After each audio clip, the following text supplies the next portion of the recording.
முக்கிய ஆதாரங்கள் சிக்கி இருக்கிறது தான் சிறப்பே அப்படின்னு சவுக்கு சங்கர் ஒரு அதிரடியான போஸ்ட் ஒன்று பண்ணியிருக்காரு. அதில் அவர் ஒரு பத்திரிகை செய்தியும் பகிர்ந்திருக்காரு. முதல்ல அந்த செய்தியில் என்ன சொல்லியிருக்காங்க அப்படிங்கிறத பார்த்துட்டு சவுக்கு சங்கர் என்ன சொல்லியிருக்காரு அப்படிங்கிறதையும் பார்ப்போம். அமலாக்கத்துறையின் சோதனையால் மிரண்டு போய் கிடப்பது துறையின் உச்ச அதிகாரி தான். ஏனென்றால் அந்த உச்ச அதிகாரி உட்பட 3 அதிகாரிகளின் மொபைல் போன்களிலிருந்து பல்வேறு தகவல்களை எடுத்துச் சென்ற அமலாக்கத்துறை அதிகாரிகள் அவற்றை ஆய்வுக்கு உட்படுத்தியிருக்கிறார்கள்.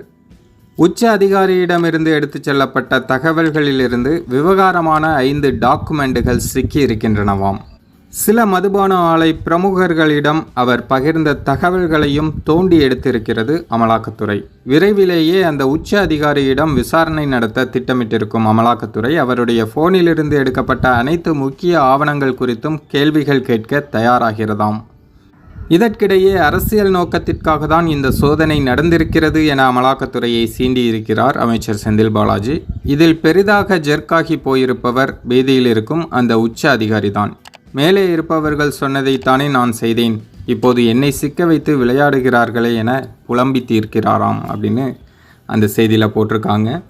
அது பற்றி நம்ம சவுக்கு சங்கர் என்ன சொல்கிறார் அப்படின்னா, உச்ச அதிகாரியின் ஃபோனில் சின்னவருக்கும் மதுபான ஊழலுக்கும் இருக்கும் தொடர்பு குறித்து ஆதாரங்கள் சிக்கியுள்ளது தான் சிறப்பே அப்படின்னு அவர் ஒரு ட்வீட் ஒன்று பண்ணியிருக்காரு.